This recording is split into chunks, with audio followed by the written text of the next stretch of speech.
সামান্য একটু রুটির জন্য, ভাতের জন্য, চালের জন্য, ডালের জন্য তাকে একটা দোকানে ঢুকতে হয়েছে।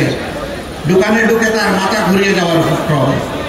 30 টাকা কেজি পেঁয়াজ এখন ট্রিপল সেঞ্চুরি, 300 টাকা, 10 গুণ বেড়ে গিয়েছে। আমাদের সাবেক তাহাজ্জুদ গুলার প্রধানমন্ত্রী বলেছিলেন 10 টাকা কেজি ধরে মানুষকে চাল দেবেন। চালের বাজারে আগুন, এখন আর চুলায় বসাতে হয় না, বাজারেই ওইটা ফুটতে শুরু করে। দ্রব্যমূল্যের লাগামহীন উচ্চ হারে দিশেহারা জাতি, তারা মানুষকে উপহাস করে বলে জাতির আয় ইনকাম বেড়েছে, দ্রব্যমূল্যের দাম বাড়লে কোনো অসুবিধা নাই। হ্যাঁ, আয় বেড়েছে তাদের, যারা মন্ত্রী এমপি হওয়ার আগে, নেতা হওয়ার আগে, সরকারি দল হওয়ার আগে যারা ওদের কাতারে ছিলেন, যাদের এখন না বিশ্বাস, এখন সেই মানুষগুলার সম্পদ লুণ্ঠন করে আঙ্গুল ফলে যারা কলা গাছ হয়েছেন তাদের কোনো সমস্যা হওয়ার কথা না। কিন্তু যাদের সম্পদ চুরি করা হচ্ছে, লুণ্ঠন করা হচ্ছে, তাদের তো সমস্যা হয়। সম্মানিত ভাইয়েরা, সমস্ত বিরোধীদেরকে দমন করা হয়েছে, হাজার হাজার কর্মীদেরকে গুম করা হয়েছে, ফোন করা হয়েছে, আয়না করে পাঠিয়ে দেওয়া হয়েছে। যে তো মারা গেল, লাশ পেয়েছে তার পরিবার, যাকে গুম করা হয়েছে তার পরিবার কিছুই পেল না। আজ পর্যন্ত তারা জানে না তাদের প্রিয়জন আপনজন কোথায় আছে। এখনো চোখের পানি দিয়ে বলে, আল্লাহ হে রব্বুল আলামিন, তুমি আপনজনের সন্ধান দাও। আমি জানি না সকল আপনজন তার প্রিয়জনের সন্ধান পাবে কিনা, আল্লাহ তাআলাই ভালো জানেন। যাদেরকে হত্যা করে পুড়িয়ে ফেলা হয়েছে, গণকবর দেওয়া হয়েছে, কেমিক্যাল দিয়ে তাদের বডি ডিসলভ করে ফেলা হয়েছে, তাদের আপনজন আর কোনদিন প্রিয়জনকে ফিরে পাবে না। আমরা দোয়া করি ময়দানে হাসরে যেন আল্লাহ তাদেরকে একত্রিত করে দেন। জালেমদের বিরুদ্ধে সমস্ত মজলুমরা এক হয়ে যেন সেদিন মামলা দায়ের করে। সেদিন যেন আহকামুল হাকিমিন জালেমদের এবং মজলুমদের উভয়ের ন্যায্য পাওনাটা সেদিন যেন তাদের হাতে তুলে দেন। আল্লাহ তাআলা বলেছেন, অবশ্যই আমি দিব। ফামান ইয়ামাল মিসকালা যাররাতিন খায়রান ইয়ারা ওয়া মান ইয়ামাল মিসকালা যাররাতিন শাররান ইয়ারা। যে যা করবা, ছোট হোক বড় হোক, জরা পরিমাণ হোক, সূর্যের অগ্রভাগ পরিমাণ হোক, ভালো হলেও আমার হাতে তার সুফল সেদিন পাবা, আমি বঞ্চিত করব না। মন্দ হলেও সেদিন পালিয়ে যেতে পারবে না, তা অবশ্যই তোমাকে দেওয়া হবে। হ্যাঁ, আমরা বলেছি আমাদের দলের উপর যে জুলুম করা হয়েছে, আমাদের নিবন্ধন কেড়ে নেওয়া হয়েছে, আমাদের প্রতীক কেড়ে নেওয়া হয়েছে, আমাদের অফিসগুলো সিলগালা করে দেওয়া হয়েছে, আমাদের বাড়ি ঘরে হামলা করা হয়েছে, আমাদের শেষ পর্যন্ত দিশাহারায় আমাদেরকে নিষিদ্ধ করা হয়েছে। এই যে জুলুমগুলা করা হয়েছে, আমরা বলেছি আমরা তার প্রতিশোধ নেব না। প্রতিশোধ নিতে গেলে ওদের উপরে পরিমাণ আমাদেরকে আঘাত দিতে হবে, তখন আইন আমাদেরকে হাতে তুলে নিতে হবে। সমানে সমান হতে হলে ওদের অস্তিত্বই গুঁড়া হয়ে যাবে।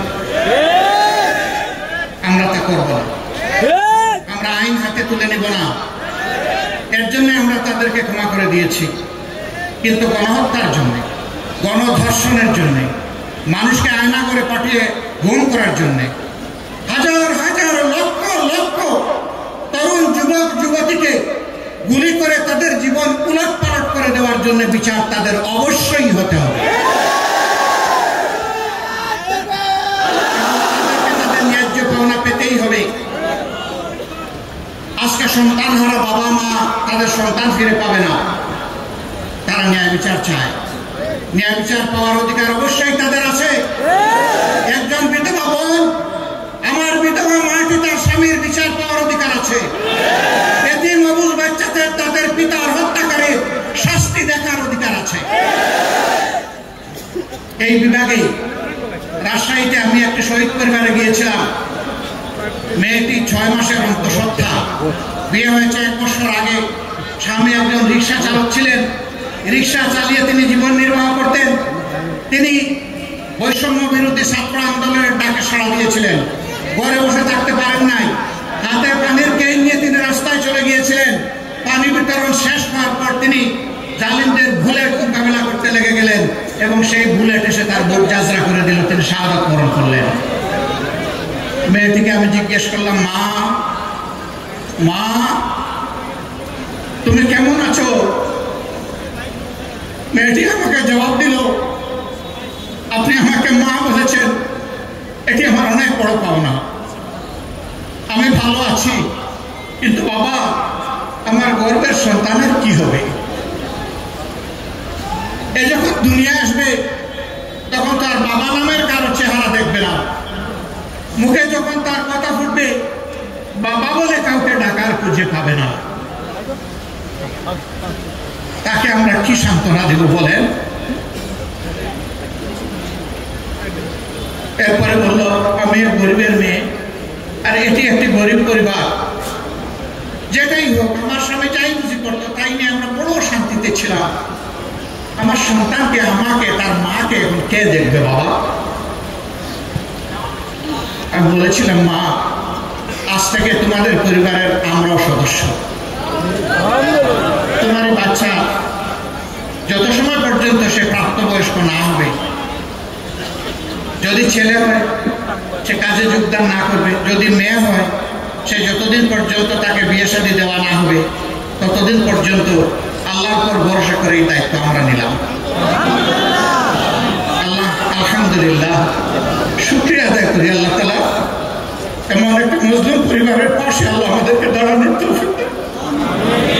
আলহামদুলিল্লাহ আলহামদুলিল্লাহ। এরকম যেখানেই যাই বুক ফাটা আর্তনাদ দুইখানে শুনতে পাই, হৃদয়ের কান দিয়েও শুনতে পাই, নিজেকে ধরে রাখতে পারি না। সুমাইয়া নামের আমার একটি বোন জানালা দিয়ে সে দেখছিল নারায়ণগঞ্জের সাইনবোর্ড এলাকায় কি হচ্ছে রাস্তায়। আকাশ থেকে জালিমের ছোড়া বুলেট এসে তার বুকে বিঁধল, এফুল অফুল করে চলে গেল, চিৎকার দিয়ে মাটিতে পড়ে গেল, দুনিয়া থেকে বিদায় দিল। তার কোলের 2 মাসের একটা শিশু সে রেখে গেল, একমাত্র শিশু। স্বামীটি একজন গার্মেন্টস কর্মী। তাদের বাসায় যখন গেলাম, বাচ্চাটা তুলে নিলাম, চোখের পানি ধরে রাখতে পারলাম। তাদেরকেও বলেছি, এই সন্তান এখন থেকে জাতির সন্তান, আমাদের সন্তান, তারও দায়িত্ব আল্লাহর উপর ভরসা করে আমাদের। এই 2 পরিবার সহ এরকম আর অসংখ্য পরিবার, আলহামদুলিল্লাহ আমরা চেষ্টা করেছি তাদের পাশে দাঁড়ানো। আমরা এই কথা দাবি করি না, তাদের সকল কষ্ট আমরা আমাদের বুকে নিতে পেরেছি আর তাদের বুক হালকা করতে পেরেছি। আমরা শুধু বলেছিলাম যে আপনাদের কষ্টের অংশীদার হতে চাই এবং পুরুষদের কপালে চুমু দিয়ে নিজেদেরকে গর্বিত বানাতে চাই, কারণ আপনারা জাতীয় বীরের কেউ ভাই, কেউ পিতা, কেউ সন্তান। আল্লাহু আকবার। সাংবাদিক বন্ধুরা আমাদেরকে প্রশ্ন করেন, এই আন্দোলনে আপনাদের দলের কতজন শহীদ হয়েছে? আমি তাদেরকে সোজা সাপটা উত্তর দিই, বন্ধু আমাদের দলের শহীদ হয়েছে কতজন এটা আপনাকে বলবো না, আমরা জানি কিন্তু বলবো না। কেন বলবো না? জিজ্ঞেস করে কেন বলবেন না? বলি যে এই কারণেই বলবো না, শহীদরা কোনো দলের সম্পত্তি হতে পারে না।